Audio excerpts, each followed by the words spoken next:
So, hello, fellow Earthlings. This is Earthling 6455463728. And unfortunately, I have to say that I will be kind of happy once the Amazon is gone. Um, that sounds kind of awful to say, but here's my reasoning. Most of the people who are really concerned about the preservation of the Amazon don't live in Brazil.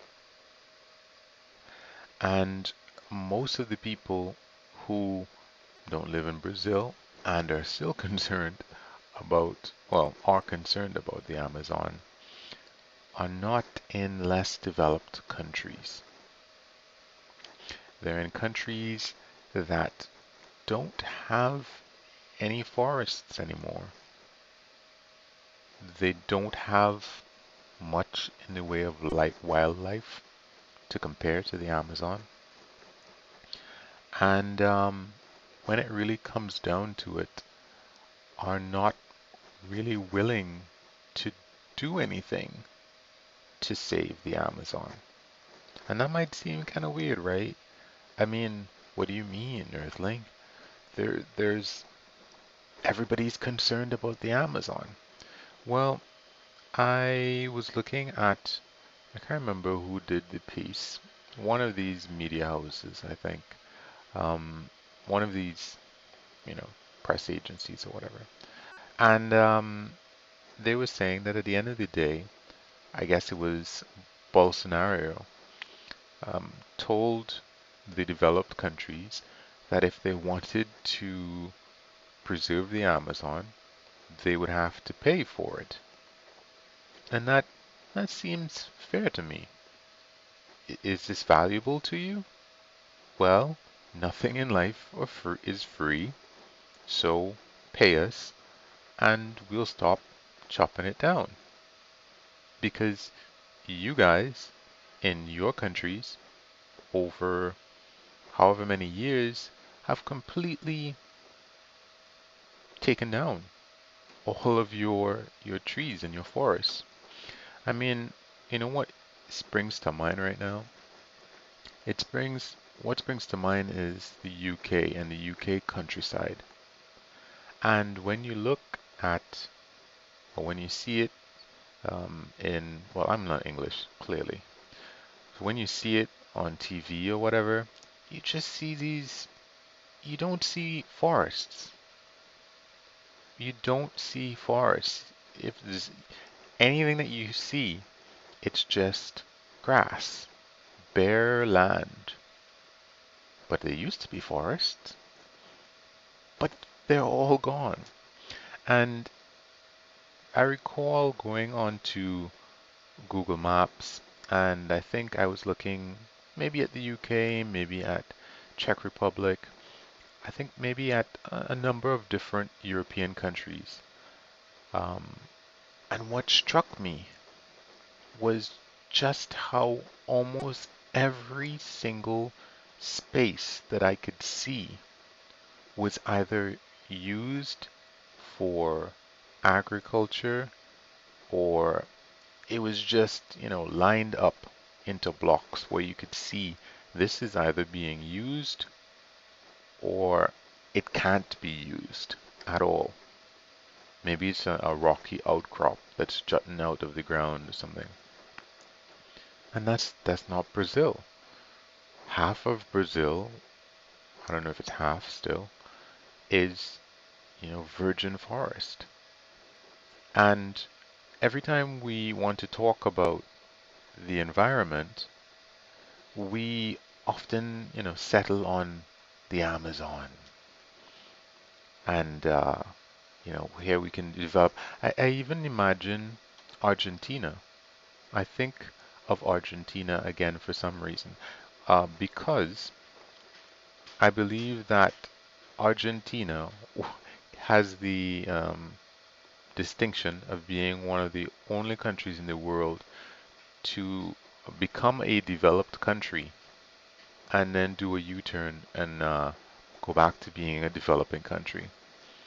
And if my memory serves me right, part of the reason why it became developed is because they had a lot of undeveloped land and they offered it to um, immigrants coming from Europe and to the local people to develop. Like, hey, everybody, let's develop the land. Let's do that.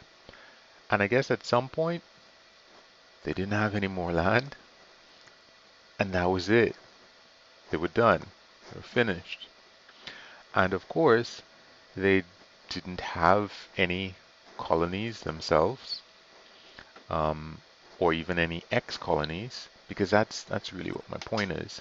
Um, Once completely, you have nothing more to develop in your country, you might become an Argentina unless you still have other countries that I'm going to say exploit. Wanted to shy away from saying that, but I'm going to say exploit because when you have these tariffs in place to make sure that these developing countries cannot develop their competitive industries with your um, country's industries. You're not going to accept refined steel products from them. No, no, no. You just want ore. Or, yeah, pretty much. So you have, in your country, you have high industry and things that cost a lot to be developed. And the only thing that you want from developing countries are raw materials.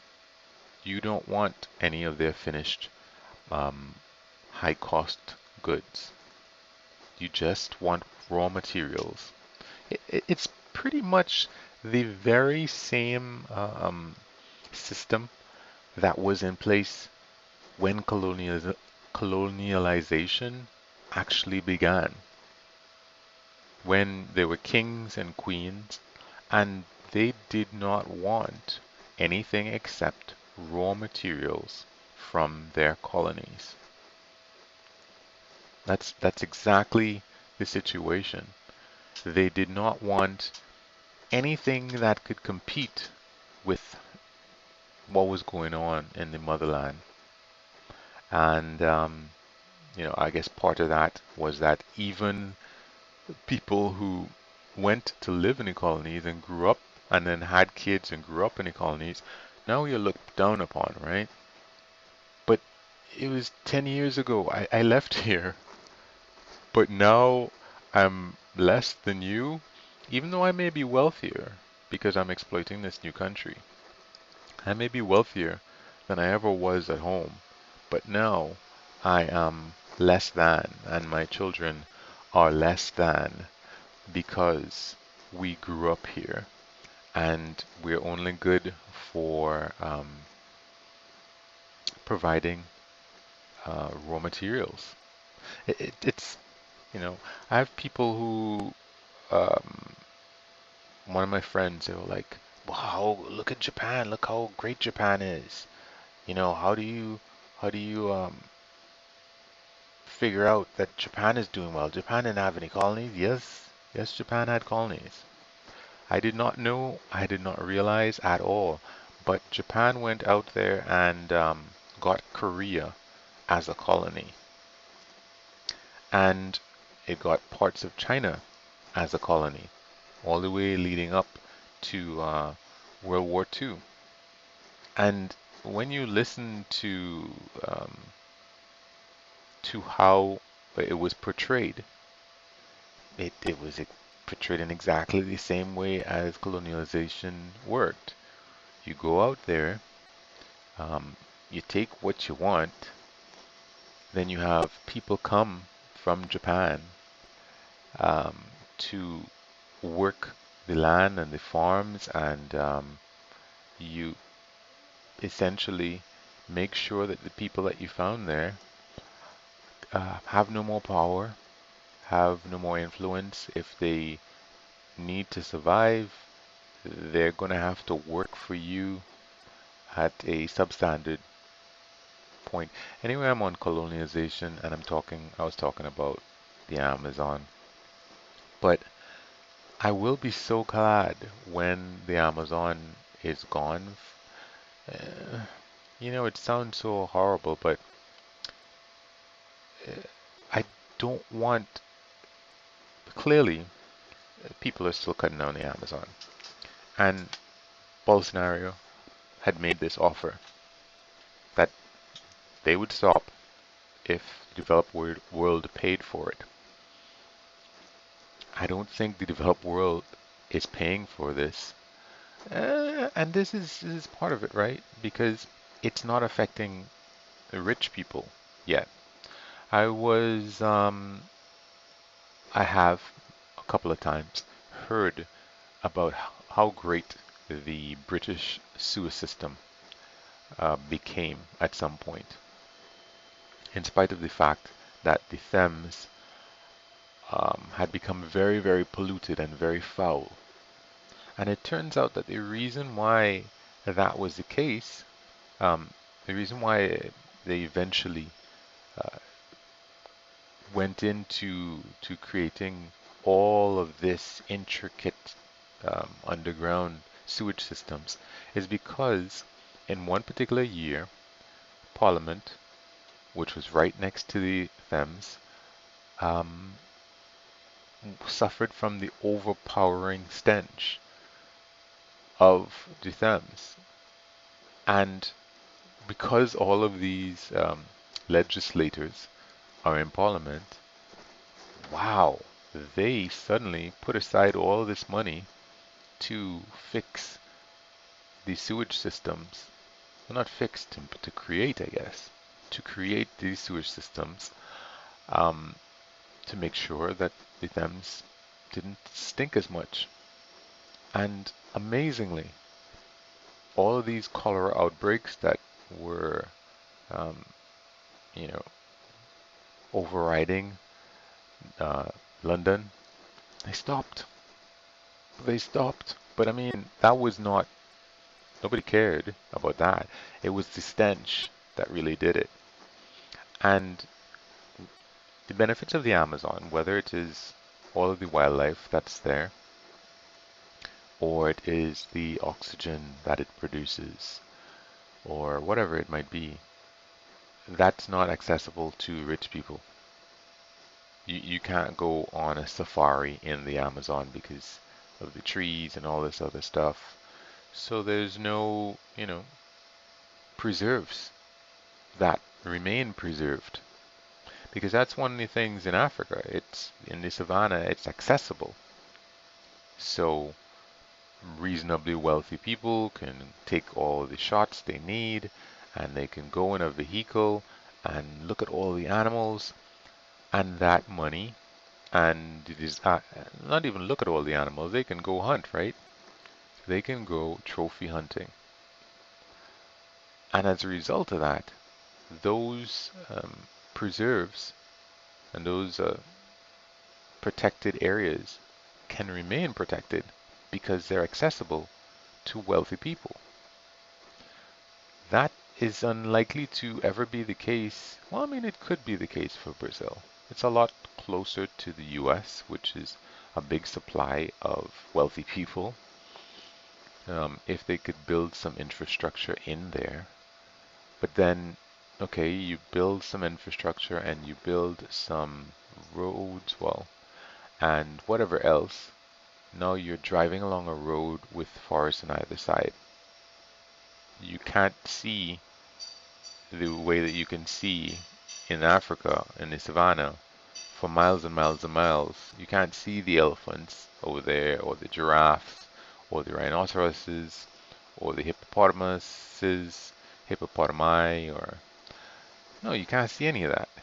So, yeah, no, that's that's probably not going to work.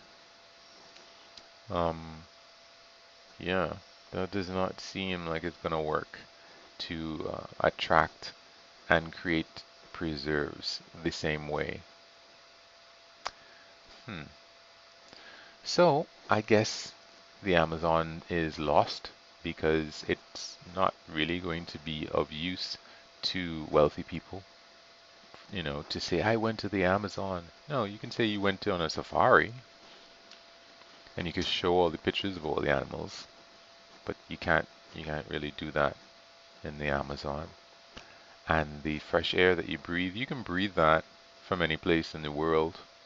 You can get the benefit of the Amazon without without being able to directly tie it into the Amazon and say, yeah, that's where I got it from.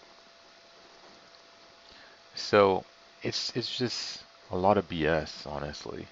And that's why I'll be happy when the Amazon is gone. That's why.